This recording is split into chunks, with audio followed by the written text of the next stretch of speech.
اعوذ باللہ من الشیطان الرجیم بسم اللہ الرحمن الرحیم ودت طائفة من اہل الكتاب لو یضلونکم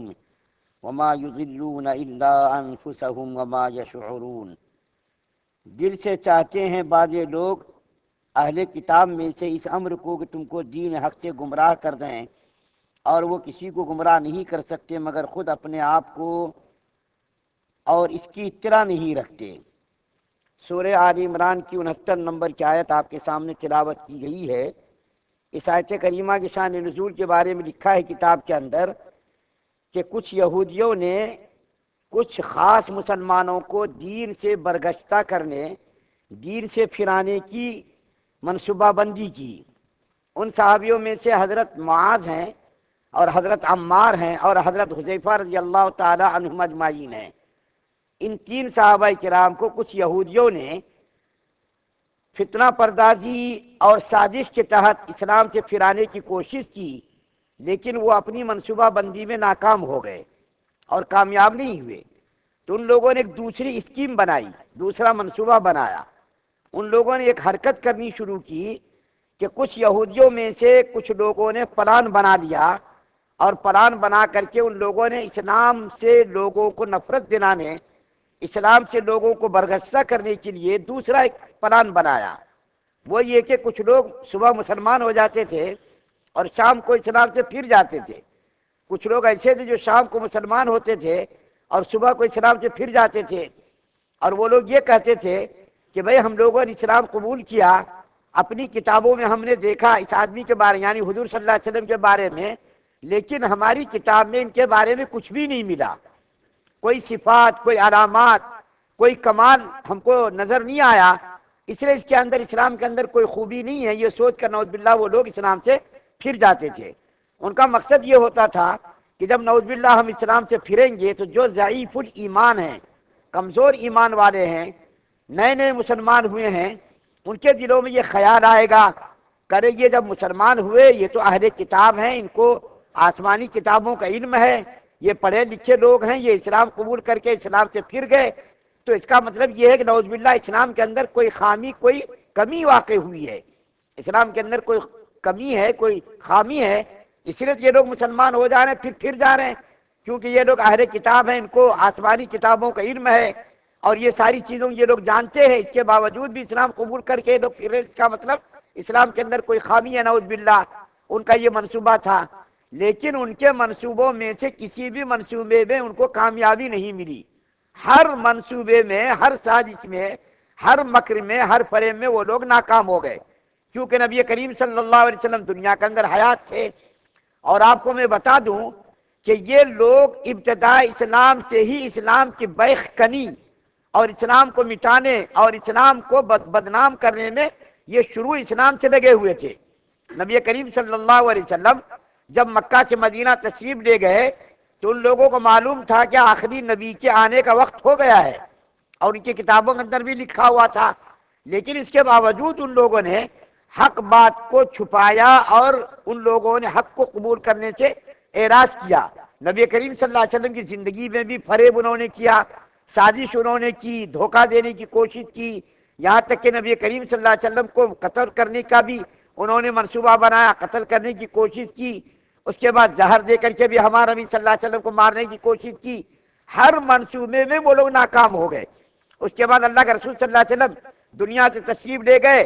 تو معلوم ہوا، ان لوگوں نے سوچا کہ اب تو اسلام مٹ جائے گا۔ حضرت ابوبکر صدیق رضی اللہ تعالیٰ عنہ کے زمانے میں ان لوگوں نے سازش کی کوشش کی، لیکن وہاں بھی ان کو ناکامی کا منہ دیکھنا پڑا۔ حضرت عمر فاروق رضی اللہ تعالیٰ عنہ تو معلوم ہے آپ کو، حق کے لیے وہ کیسے تھے اور باطل کے لیے وہ ننگی تلوار تھے، اور کسی بھی باطل طاقت کو اسلام کے خلاف کوئی کوشش کرنے، سازش کرنے کی کوئی کسی کی ہمت اور جرت نہ ہوئی۔ لیکن جب اللہ کے رسول صلی اللہ علیہ وسلم کے یہ دونوں خلیفے دنیا سے تشریف لے گئے اور حضرت عثمان غنی رضی اللہ تعالیٰ عنہ خلافت پر متمکن ہوئے، چونکہ حضرت عثمان غنی رضی اللہ تعالیٰ عنہ نہایت ہی شریف تھے، نہایت ہی باحیا انسان تھے، لڑائی جھگڑا کرنا، شر و فساد پھیلانا، زمین پر خون خرابہ کرنا ان کو قطعاً پسند نہیں تھا۔ ان کی شرافت کو دیکھ کر کے، ان کی مروت کو دیکھ کر کے، ان کی سادگی کو دیکھ کر کے یہودیوں کو یہ ہمت ہوئی، اور ان لوگوں نے سوچا کہ اب اسلام تو ساری دنیا کے اندر عام ہو گیا، اسلام کی طاقت مضبوط ہو گئی، تو دوسرے طریقے سے انہوں نے اسلام کو کھوکھلا کرنے کی کوشش کی۔ وہ طریقہ کیا اختیار کیا؟ کچھ لوگوں کو اسلام کے اندر انہوں نے داخل کر دیا۔ ان میں سے سب سے بڑا سازشی ذہن کا آدمی، جو فتنوں کا سرغنہ تھا، فتنوں کا لیڈر تھا، عبداللہ ابن سبا تھا۔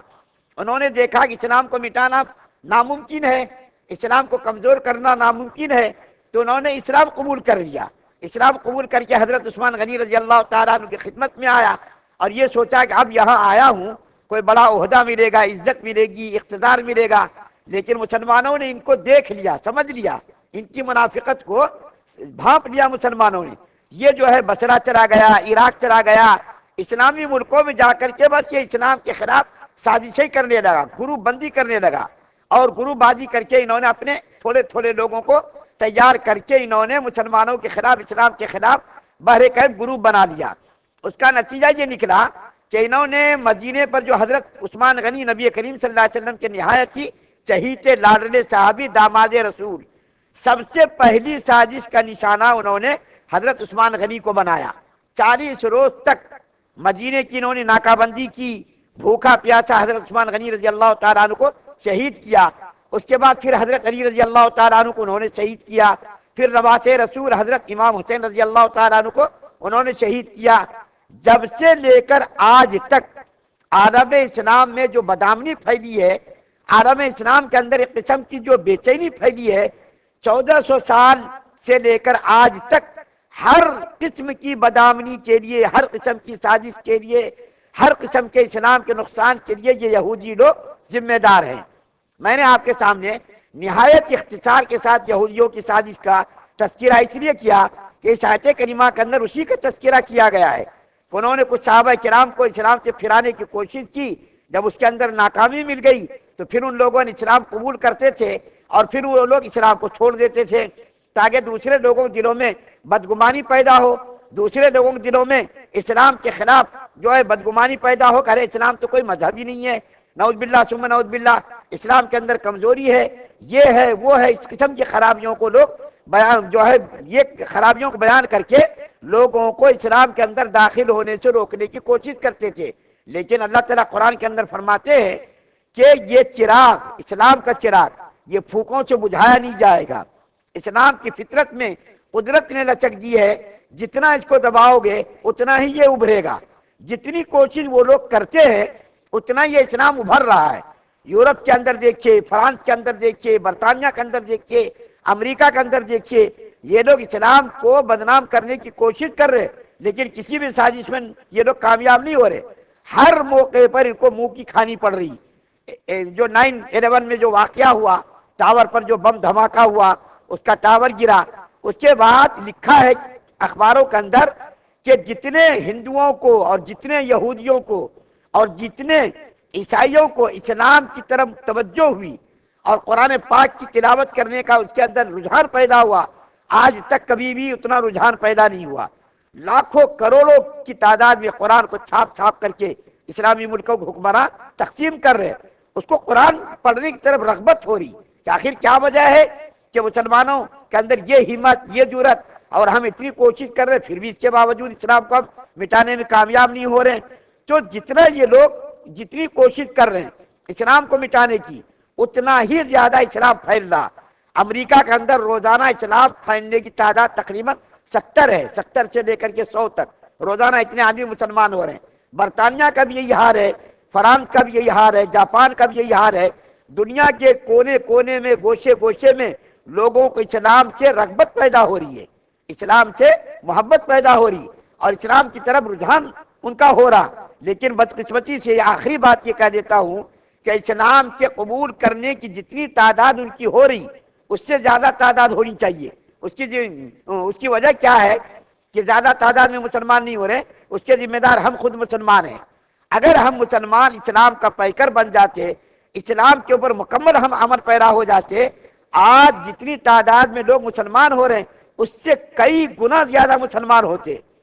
لیکن ہم رکاوٹ بنے ہوئے، ہمارے اخلاق، ہمارے کردار، ہماری ہر حرکت، ایسی ہے جس کی وجہ سے لوگ مسلمانوں سے اسلام سے بدگماں ہو رہے ہیں۔ چونکہ یہ نہایت کی مختصر مجلس رہتی ہے، اس مجلس کے اندر زیادہ گنجائش نہیں رہتی، ورنہ میں آپ کے سامنے کچھ واقعات بیان کرتا جس سے پتہ چلتا کہ اسلام کے اندر رکاوٹ جو ہو رہی، اسلام کے جو قبول کرنے والے لوگ قبول کرنا چاہ رہے ہیں، اس